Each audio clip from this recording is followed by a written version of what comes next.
Welcome to Healing Minds, Stories of Resiliency and Recovery, a conversation held at the intersection of substance abuse, mental health, and everyday living. Your hosts, Mark Regala and Justin Wolf, bring both professional expertise and personal understanding to the table. So welcome to the conversation. Let's dive in. It's been a while since I've seen you. It has been a while because you've been so damn busy. Well, I just wanted to give you enough time to get a new medium-sized t-shirt to put on, so. Let's let the audience know what you've been busy doing, coaching your daughter's softball and your son's baseball, which you should be doing. That's true, too. That's true. So that's pretty much all my free time. Yesterday was awful. It was like 95 degrees, and it's like that uncomfortable heat where like you can't stand still, like you just keep moving, or maybe it's just a me thing. Where I'm like, I can't stand. Like, I'm just like melting here. Was that your son's baseball or your daughter's softball? Daughter's softball. Did you tell her it's a character builder? Oh my God. Like all these little girls and their faces are like bright red. Everybody's got like the rags on the back of their neck.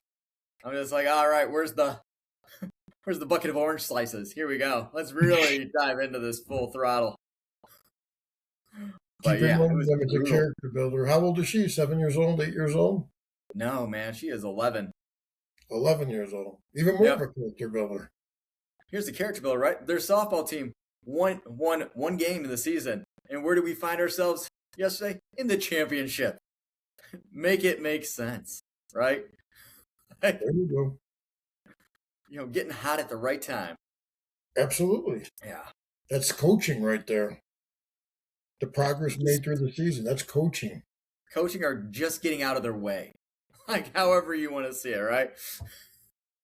True. Man, well, since we are in the full throttle summer months here, where this heat just seems to never go away, and we got July 4th here rapidly approaching, and I don't know about you, but around me, like, people are, showcasing and testing out those fireworks a little bit early, because, they crossed the border, went and picked those up. So why not shoot them off? All right, I'm just trying to get inside your mind. It's going to be a wild one. 50th anniversary of our country being founded. People are going to be going crazy with the fireworks, probably most likely this 4th, more so than probably any other 4th. It's a big one.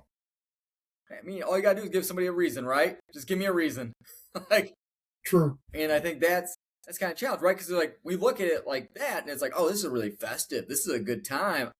It's going to be like this great, like we're going to shoot off all these fireworks, and the louder and the brighter, the better. And for others, it's not quite that experience this time of the year.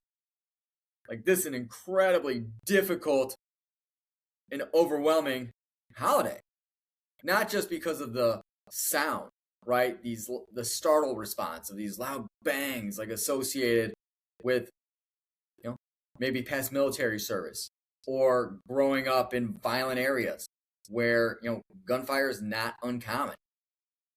And it might bring you back to a traumatic time or experience that you had where it's like all of a sudden you lose contact with, hey, we're in 2026 here. And our mind is flashed back to the time where it is kind of in this fight or flight state. And the surrounding areas reinforcing that. And I think that is what makes this time so challenging for many to navigate and to deal with without falling back into maybe some problematic behaviors of escaping, coping, or isolating that don't help really people maintain or sustain progress they've really been putting into place during these like leading up to this time, So yeah, and the other thing too, as I was thinking about, is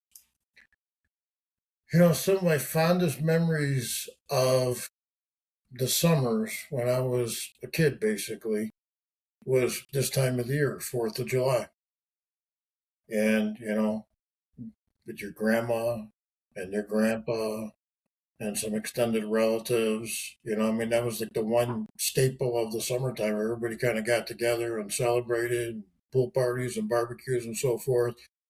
And I guess just like any other holiday, you start being reflective, thinking about those good old days, and unfortunately, a lot of those relatives are no longer here. That can bring a range of emotions as well, Justin. Absolutely.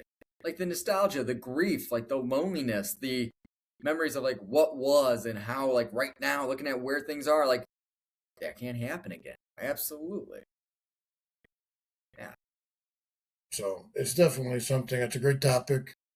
We kind of chatted beforehand to bring up, and then you got the fourth. But I mean, honestly, too, it's like the whole summertime, especially if you're dealing like with mental health, but if you're also trying to stay sober as well, it's just that time of the year where people are kind of getting it on. I mean, you got the pool parties, you got the barbecues, and I mean, with the work that I do in the recovery community and being very transparent and very open on Facebook, and have that recovery page on Facebook. I mean, early, like Memorial Day weekend, I mean, there was a huge uptick in people, that are talking about hiccups on their sobriety, or, they're drinking too much, or using too much, or what have you. And it just seems like as the summer is progressing, and now we got the hotter weather, the nicer weather, we're in the true summer months now. It seems like it's escalating, to the point where I'm getting more and more of those phone calls or messages on Facebook Messenger. So, it's a tough time of the year to get through from a sobriety perspective. And then, you add the holiday, the July 4th holiday, creates a little extra stress in people's lives too. So it's a great topic to kind of be chatting about tonight. Yeah, I mean, especially what you're talking about there. It's like all these different factors kind of play a role here, and it does provide these challenges because you talk about just what's going on. You talk about Memorial Day and that kind of kicking it off. I'm thinking in my head, I'm like, yeah, you go to the pool and what do you see? Everybody's got their tumbler, everybody's got their little cooler, they're kind of back one open, pouring it in. So it's just like you're just inundated. It's just around. It's a norm in a sense, where it's like, oh, hey, you want one? I got you one too. And so if you're not participating in that sometimes, and you're kind of early in it, like that could be a really difficult position to find yourself in when you're going there to relax, and all of a sudden now this environment maybe might not be as supportive as you thought it was going to be. And so if you let your guard down there, that puts you in a dangerous position here. And then you get your own, our mental health starts getting kicked into gear because it's like, now I'm in this setting, now my anxiety's kicked up. And now that fight or flight system is triggered, so my mind is racing. I've got all these different scenarios. What am I going to say? How am I going to say it? What do I do if this happens? I see that over there. And it's just like one thing after another, just under like constant fire. Like it can be really hard to like soothe yourself and kind of get everything back down to a position where you're able to kind of take that breath, kind of bring it back in, and choose, hey, how can I proceed in a way that's going to help me kind of continue to move forward the way I want to move forward? It's a really hard thing to do in environments where you feel like maybe I don't have the support or the understanding from those around me that might actually be really helpful to have during this time. Yeah, I mean, early in recovery, to be perfectly honest with you, I avoided a lot of those events, specifically for the first year. I really focused on my sobriety. I focused on trying to be better. I focused, on my different coping skills, but I just think I wasn't ready to be in that environment. And then now, the thought of drinking or using doesn't even cross my mind. But the truth be told is being in that type of environment now, when people are kind of tying one on, it agitates me. I mean, I used to have fun in that environment way back when. Then I avoided it because I was trying to maintain my sobriety. Now I am sober and I don't have, the cravings or the urges or what have you, or even the thought, of using or drinking.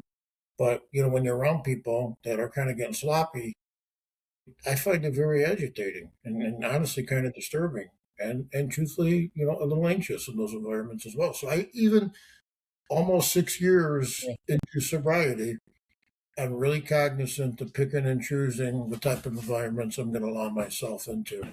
And I think that, we talk, and you've heard me say this so many times about being proactive as opposed to complacent when it comes to your recovery.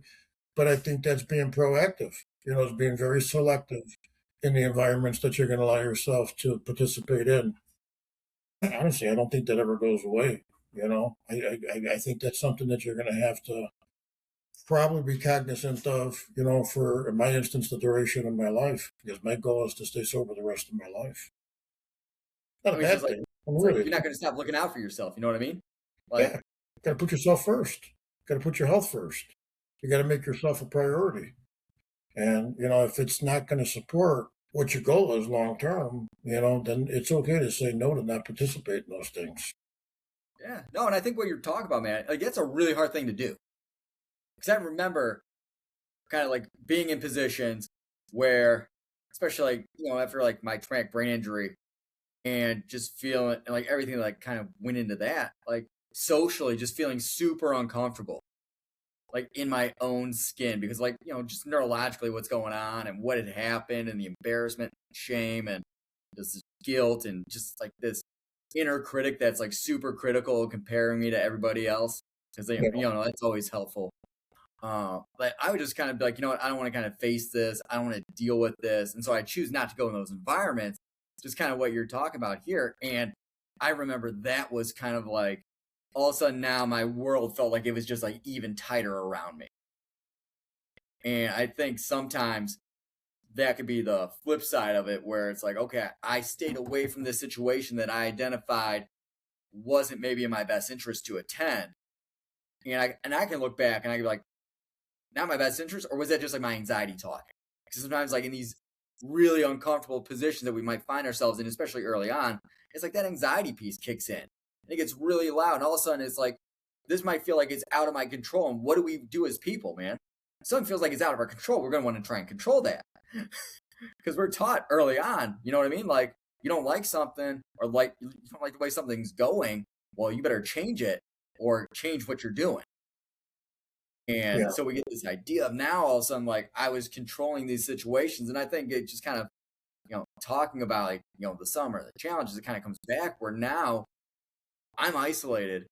I'm disconnected. I'm alone with these unwanted, undesirable thoughts and ideas that are flooding my mind.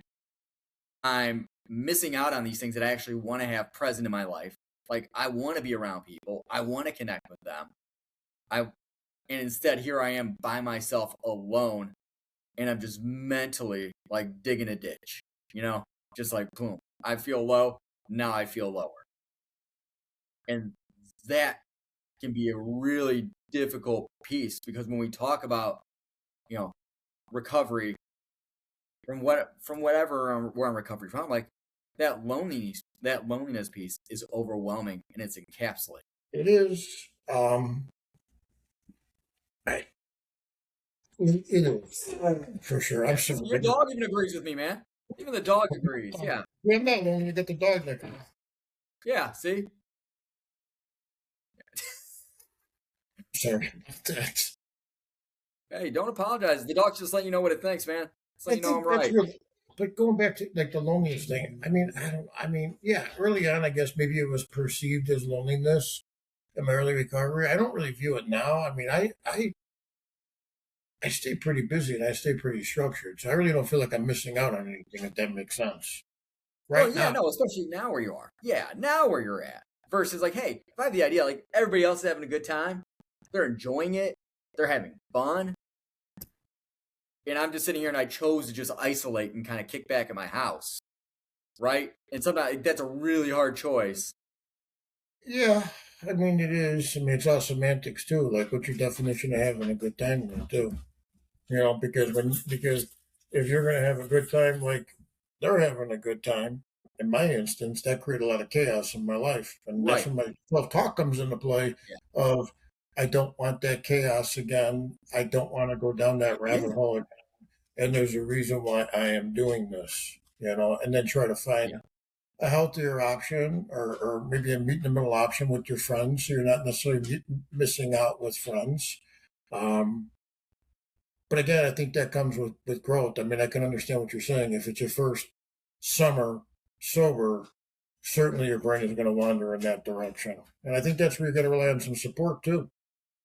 Absolutely. Kind of like what you just said there too. It's like, hey, we're not getting stuck at that point that's causing like that pain and that stress, which historically our mind might have got stuck there at that spot.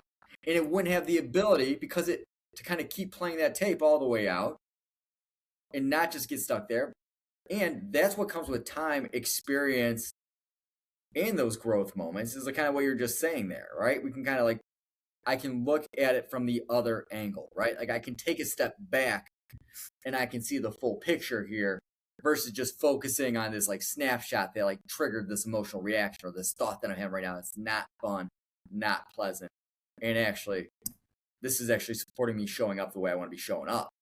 Yeah.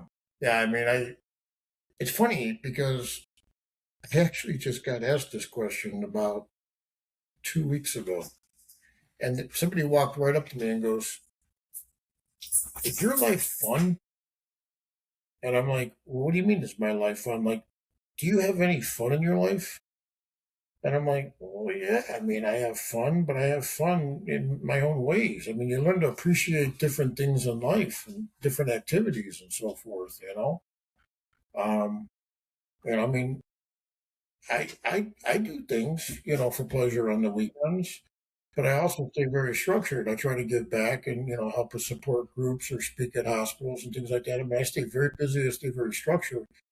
But what I find fun in, okay, might be perceived as boring to somebody else, but you appreciate, you just look at life completely differently when you're in recovery. You appreciate a lot more things that you probably ignored when you weren't in recovery. It's like something as simple as like people are like, well, how the hell do you wake up at 4 o'clock in the morning and go to the gym?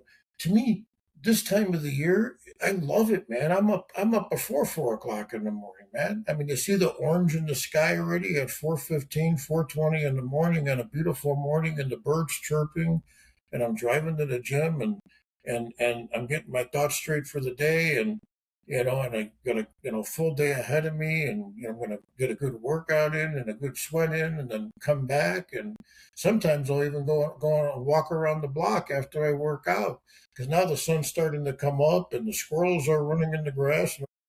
I appreciate those things now, like little things in life. Those are all things that I never paid attention to pre-addiction, much less addiction, Mark.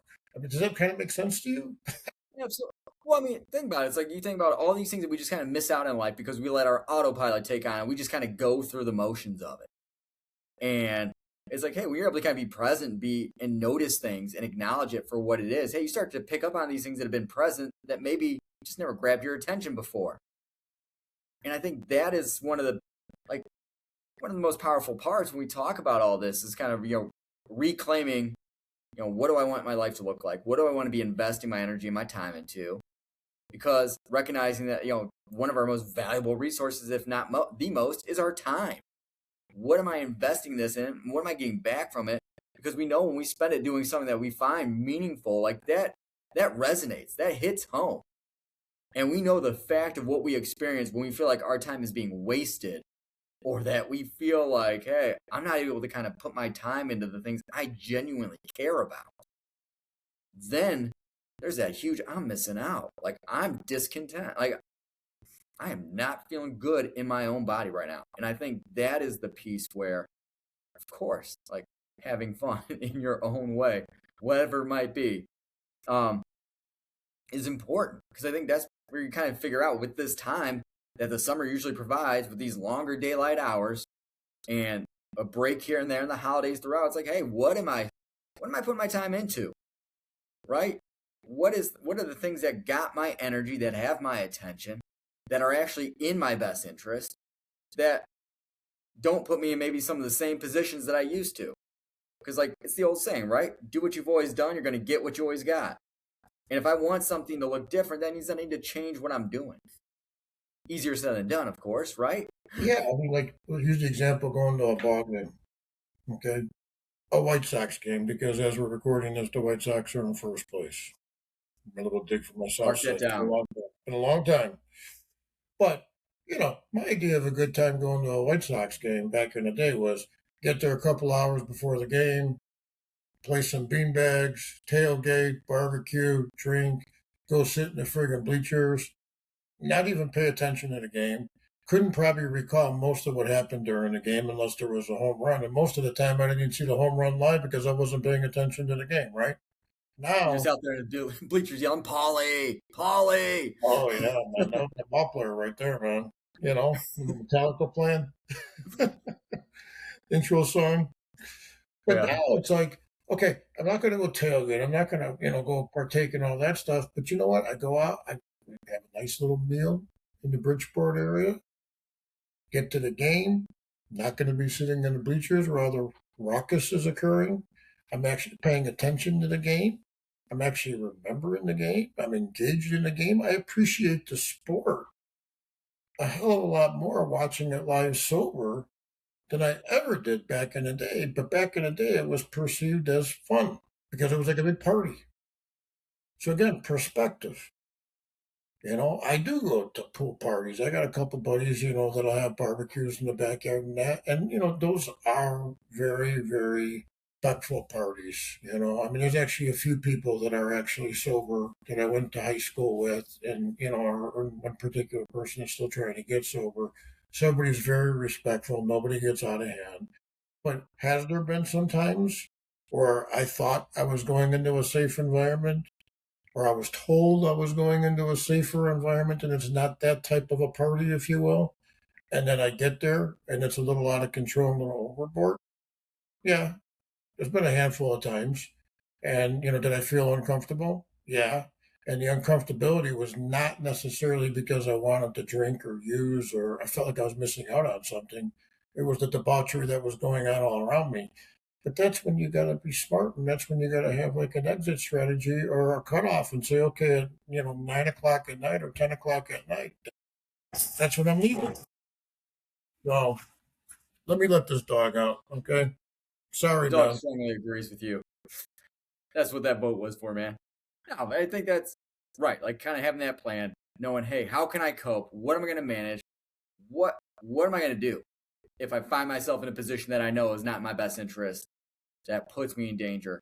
And giving yourself permission to acknowledge that. Because I think that's the biggest thing is acknowledging internally what's coming up that's maybe not sitting right or not feeling like something's off, and kind of not dismissing that feeling. Because I think a lot of times we become experts at dismissing our own internal experiences that are really sending us an important signal that we have to tune into, notice, and take that information in, and then do something with it in a way that really helps continue to move us forward. Yeah. And I think that is saying, hey, I trust me and I trust these reactions. Despite what I've been through in my past, there's a reason why this is coming up.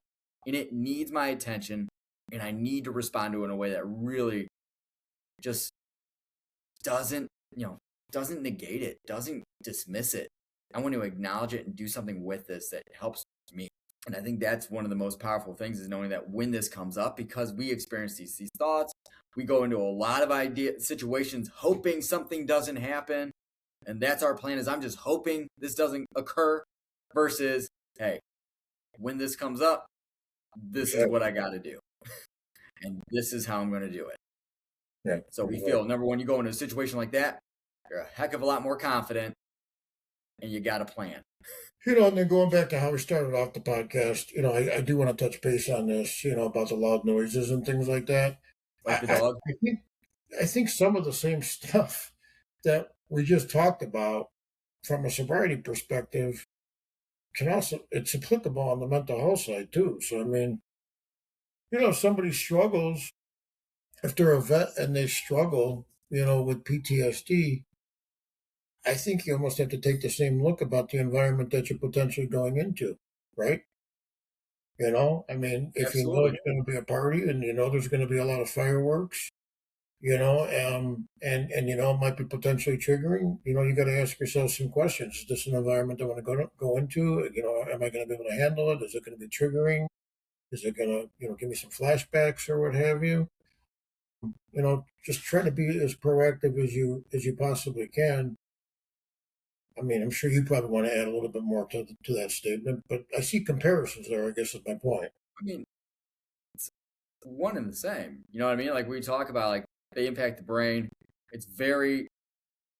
Is much more the norm than it is the, exception that, struggling with substances and struggling with our mental health, like these things go hand in hand. They're not like exclusive of one another.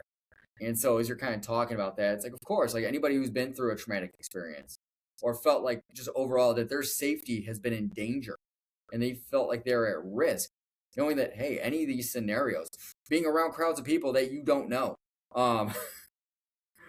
like you said, loud noises, being in situations where it's like I'm physically uncomfortable. Is that really the scenario that I need to put myself into today? Or is this something I can gradually work towards, like with these gradual exposures, to feel more comfortable and confident when I do get faced with these situations, knowing that I can't avoid this forever? I just want to give myself the space and the time to make sure that when I do face that, I know I'm going to feel uncomfortable and I can also get through this. Yeah. Loud noises like a dog barking, right? Exactly.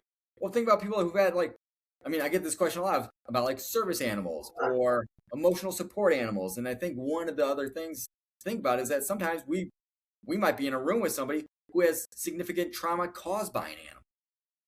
True. And that can be traumatic, seeing this or being exposed to a large animal because of what it represents to them historically, right? Yeah. I think that's the part where when we talk about this time of year, hey, not just how do I cope and how do I take care of me? And maybe there's some other ways to kind of look at it and say, maybe there's other ways to support others who I know, like you kind of said, like individuals who have service time and kind of been exposed to situations and scenarios that most people can't fathom, where it is life or death. And so knowing that there's things associated with holiday celebrations that might be very reminiscent and could be very triggering, well, what can I do on my end to make sure that I'm taking care of those that help kind of give so much of themselves to support our country and those around me here? Yeah, no, for sure. And then, the comment I made earlier about, the fondest memories of the summers growing up usually is centered around this time of the year. You're off of school, you're spending time with your grandparents or no longer here and so forth. I used to get sad thinking about those times. And, I've done a lot of work on like my mindset and so forth. And it's like now I acknowledge those times and it almost brings a smile to my face. And I don't feel sadness. I feel a happiness that I actually had those summers, if that makes sense. That was a part of my life, because I do know that there's a lot of people out there that didn't have that privilege. And I had that privilege for a period of time as long as my relatives were around or my grandparents were around or what have you, so. And that's kind of the attitude that I take too, like even like with Christmas and stuff like that too.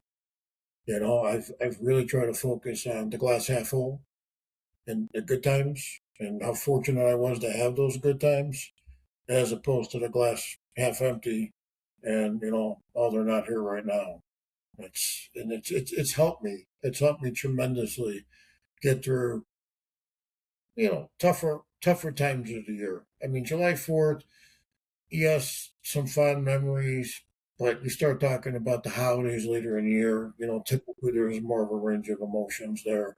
But it helps me get through that by doing those, I guess if you call it brain set resets or brain shifts, trying to focus on, the good times and the fact that it was a privilege to have those good times. And I've talked to other people that are in recovery and explain it probably a lot more elegantly than me, but they pretty much do the same thing too. Right. It's like, hey, it's like practicing gratitude, right? Yeah, It's like, exactly. let me be appreciative of like the moments and the memories that we did have and we did share. Yeah. No, for sure. And it goes such a long way. No. So, Mark, anything else you want to kind of share to kind of bring us home here? No, I'm sorry about the dog barking. Oh, it's just some of the too timing long was since we recorded the impeccable. podcast. He forgot good podcast manners. Unbelievable. I think he was just chanting meaty yum the whole time next to you. But that's just me. Yeah. And you forgot to bring your candy tonight. That's because I ate it earlier, man. So. You ate it already? Of course. We are recording pretty late tonight. Let's see, what time is it? Oh, it's almost 9:30 at night. It is. You probably had 3 bags of candy already today. Why we gotta air this stuff, man? Why gotta put it out there like that? Well, on that note, Mark, thank you. We appreciate everybody tuning into these podcasts. They air on the 1st and the 15th of every month, so if there's any episodes, topics you'd like to hear us cover, feel free to reach out to us. We're happy to explore those. We also had our own first live episode last time, so we will look forward to doing those in the future again and keep everybody up to date on when the next one of those will air. So, as always, we appreciate everybody tuning in. and spend the time listening to us. So, everybody, thank you. Wherever you're at, have a great rest of the day, evening, morning, wherever you're at. Thanks for joining us today on Healing Minds, Stories of Resiliency and Recovery. If you're on the journey to find guidance and insights, subscribe now wherever you find your podcasts. Healing Minds, Stories of Resiliency and Recovery is an educational resource, not a substitute for medical or therapeutic advice. The opinions expressed by the hosts and their guests are not necessarily those of NAMI DuPage. Go to namidupage.org/podcast for links to past episodes, show notes, and to submit a question or topic ideas for a future episode. Until next time, be well.